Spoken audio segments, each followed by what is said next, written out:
Salve, salve galera! Começando mais um giro de mercado, dia 1º de novembro. O mercado hoje volta com muita volatilidade devido à amplitude de taxa de juros no Banco Central americano e do Banco Central brasileiro. Mas o que eu quero conversar hoje com vocês é muito mais profundo do que taxa de juros e bancos centrais. Vamos começar a entender um jogo que acontece atualmente no mercado financeiro, onde a gente tem grande amplitudes e um risco de mercado muito grande acontecendo nesse exato momento. É isso que a gente veio falar hoje, é isso que a gente vai discutir hoje, e é a partir daí que eu começo o nosso giro de mercado, como sabem, como sempre, rápido, direto ao ponto. Vamos lá, galera. A gente entendendo o começo do risco de mercado que nos apresentam hoje de maneira muito clara. Se a gente observar o que vem acontecendo no sentimento de risco de mercado, ele vem há mais de 2 meses trabalhando com um percentual de 50% desse sentimento. O dólar ele recuou um pouco abaixo de 60, onde ele estava acima de 60. Houve um pequeno recuo. Aqui em cima. A SP500, a gente veio com uma projeção de grande recuo de sentimento, por isso que a gente teve um momento entre o mês passado e esse mês de, na verdade, do final do mês retrasado com o mês passado e esse mês inteiro, trazendo um ponto de reflexão até de um mercado mais aquecido, porque a gente saiu quase de um recuo de 25 pontos de retração sobre o medo dentro dele. E a Nasdaq recuou bastante, gente, bastante. Se a gente comparar aqui, ó, quase 45 pontos, aqui ele estava trabalhando em quase 75, um recuo de 30 pontos praticamente na veia, dando mais amplitude de um mercado mais aquecido, mais permissivo ao risco. Mas olha o detalhe que começa a trazer uma reflexão importante. Os teasers de 10 anos. Esse mês eles vieram a 20% e antes eles estavam sendo trabalhados na casa dos 70%, trazendo muito mais atratividade para o mercado do teaser com menor risco de mercado, dando assim um entendimento que hoje o mercado olha muito mais para uma taxa remunerativa de renda fixa, trabalhando sobre o escopo de uma remuneração mais comedida sobre sua gestão de risco, do que se permitindo ao risco e não controlando ele, buscando melhores prêmios dentro do mercado. Quando a gente começa a ter essa visão e essa concepção, passamos a observar uma coisa muito importante. O mercado hoje está permissivo a não estar exposto ao risco. E quando eu falo mercado, não é simplesmente o mercado especulativo que a gente pensa da pessoa física. Sim, o posicionamento real dos institucionais. Observe também que a gente trouxe lastros para o petróleo, trazendo um permissivo maior risco, e isso devido à guerra, tá? E o ouro, ele veio com uma amplitude moderada, mas trazendo um risco moderado e ampliando sobre ele em relação ao mês retrasado. Então, quando a gente começa a comparar isso, a gente começa a entender que hoje o mercado ele tem um sentimento de amplitude de ativos de menor risco, baseado sobre os nossos rendas fixas, que eles buscam uma garantia. Os metais, o ouro principalmente, que é um lastro importante para as instituições, ele vem trazendo um sentimento de aumento de quase 15 pontos, ele vem trazendo para a gente uma amplitude de alerta.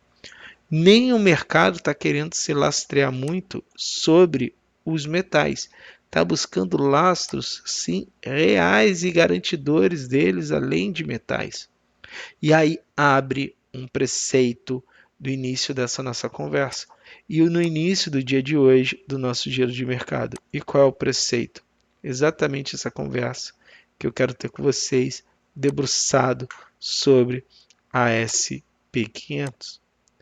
Quando a gente vem para esse gráfico da SP500 e a gente analisa a relação dele em relação aos teasers de 10 anos e aos bonds de ETF mergulhados dentro da Nasdaq, a gente traz uma compreensão muito grande que a gente tem praticamente nos últimos anos um padrão de uma curva de convergência real com o movimento real de baixa de amplitude desse gráfico, aonde ele rompeu seu principal canal, que nos trazia um parâmetro de pontos, e hoje trabalha em 4,56 pontos, vindo com grande amplitude de buscar esse order block inferior, que varia entre 4,4 e 4,3. E caso seja rompido, a gente vai vir com amplitude muito mais baixa. Por que eu acredito que ele venha buscar o 4.4, 4.3 do gráfico da SP500 em relação aos bounds e aos teasers de GTF? Pelo seguinte, eu tenho um RSI neutro, eu ainda tenho margem de reflexão e eu tenho convergência de padrão. E tudo nos indica realmente que isso é possível, trazendo assim uma grande fuga de capital ainda maior do mercado acionário para os mercados de teasers, que nesse exato momento ele vem nos pagando quase 4,91%. Nesse exato momento que eu gravo esse dinheiro de mercado para vocês, ele vem continuando com a manutenção de alta, nos trazendo muito mais reflexão e percepção que existe sim um maior atrativo dentro dos teasers de 10 anos, dos bounds e até diria dos notes para ser olhados e observados.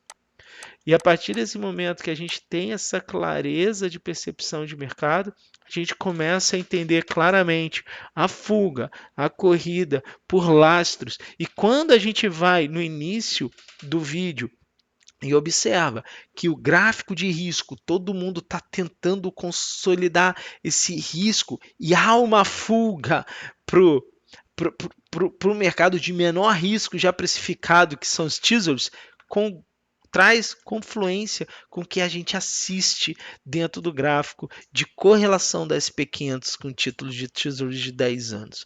Então a gente observa, claro, que a gente tem uma margem de quase 0,2 pontos de queda para vinda por esse order block menor que foi visto em 2022. E claro que a gente tem essa força trazida pelos pontos de convergência do RSI e temos margem de continuidade até entrarmos num setor, quem sabe, de sobrevenda ou fazendo uma correção ou buscando uma continuação de baixa. Mas o que a gente tem que observar principalmente é que existe um mercado buscando lastros seguros compensatórios e ao mesmo tempo temos um mercado com muito mais abrangência e entendimento que sim, agora é um momento ímpar, ainda mais se a gente continuar com os teasers sendo a fuga dentro do mercado. No gráfico de 10 anos do JGB, a gente observa uma crescente elevação desde o fundo de 2019, plena crise de Covid, e a gente vem com ele com uma contínua elevação e retorno para um mercado igualzinho ao patamar de 2008.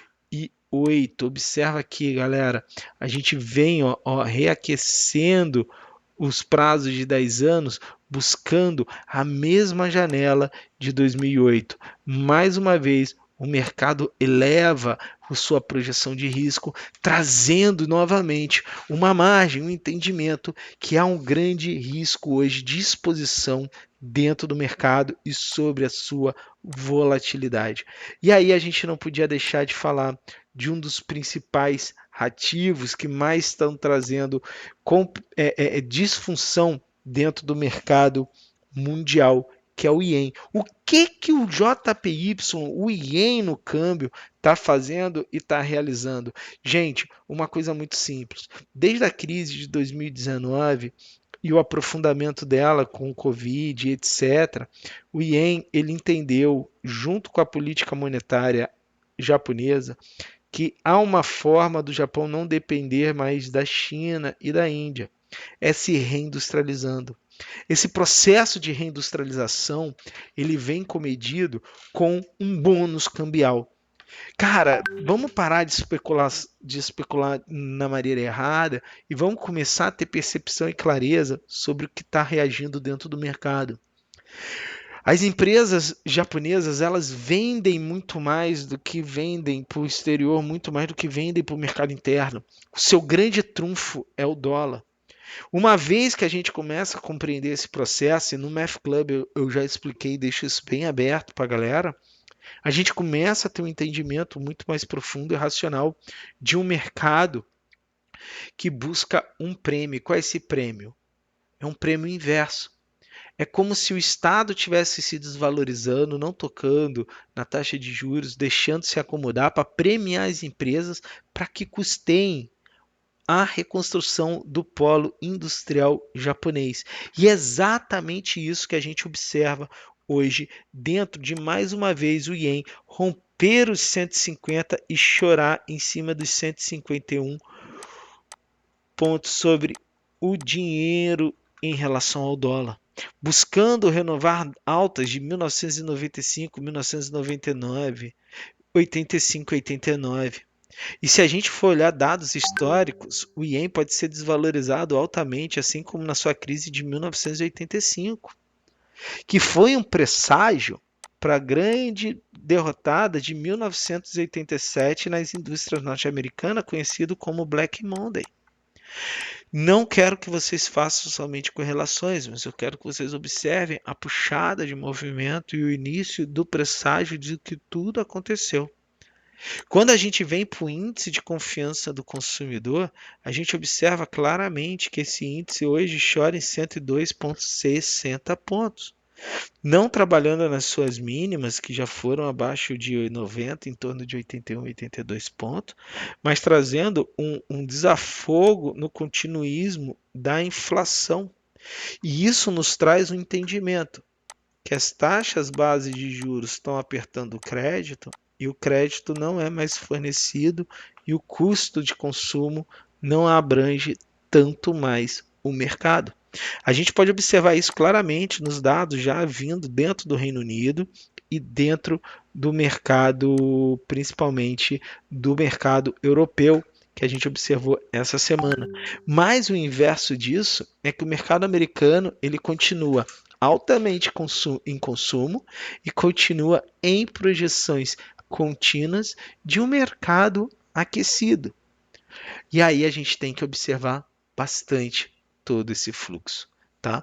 Fica aí essas ponderações, um ponto de observação de giro de mercado, complementando tudo que a gente vê e fala dentro do nosso Morning Call e dentro do Buy the Ask, dentro dos 15 minutos de mercado e dentro do Buy the Ask. Então deixo aí para vocês um complemento analítico e de estudo sobre o que a gente já vem tentando comentar e demonstrar para vocês dentro de todo racional de mercado. Eu sou o Rodrigo Gumef, bem-vindo a mais um Giro de Mercado e a gente se vê na próxima tela de análise. Tamo junto.